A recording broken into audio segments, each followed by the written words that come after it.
भविष्यात कुणी दलाली करताना आढळल्यास कठोर कारवाई होणार। मंत्र्यांचे ओएसडी आणि खासगी सचिव मंजूर करताना मुख्यमंत्री देवेंद्र फडणवीसांचा थेट इशारा। शरद पवारांनी आपल्यावरती कधी गुगली टाकली नाही आणि टाकणारही नाही असं वाटतं। महादजी शिंदे राष्ट्रीय गौरव पुरस्कार सोहळ्यात उपमुख्यमंत्री एकनाथ शिंदेंची जोरदार फटकेबाजी।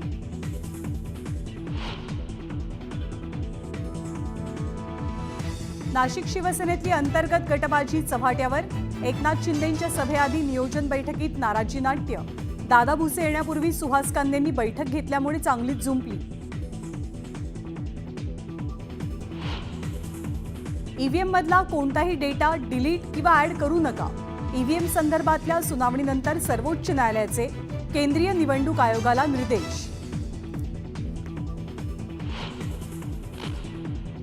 भाजपचे महाराष्ट्रात 1 कोटी प्राथमिक सदस्य पूर्ण। सदस्यत्व नोंदणीत भाजपचा नवा विक्रम। पक्षाचे कार्याध्यक्ष रवींद्र चव्हाणांची माहिती। हत्या प्रकरणातल्या आरोपींना लवकरच अटक करू, पोलीस अधीक्षकांचं महादेव मुंडेंच्या कुटुंबियांना आश्वासन।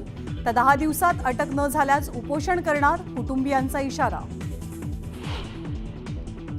संतोष देशमुखांच्या हत्येनंतरच्या 6 दिवसात पोलिसांनी काय तपास केला याची सखोल चौकशी करावी। आरोपी पळून जातानाचं सीसीटीव्ही फुटेज समोर आल्यावरती धनंजय देशमुखांची मागणी। आंतरजातीय विवाह केलेल्या तरुणाचं अपहरण करून हत्येचा कट उधळला।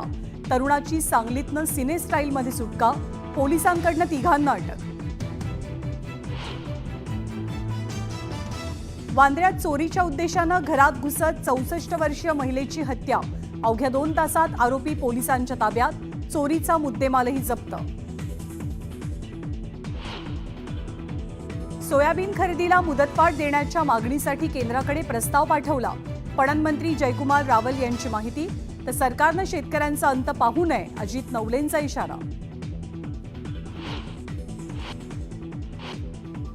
आणि अंबानी कुटुंबाचं त्रिवेणी संगमात अमृतस्नान आणि गंगापूजन। परमार्थ निकेतनमध्ये स्वामी चिदानंद मुनी सरस्वतींकडनं स्वागत।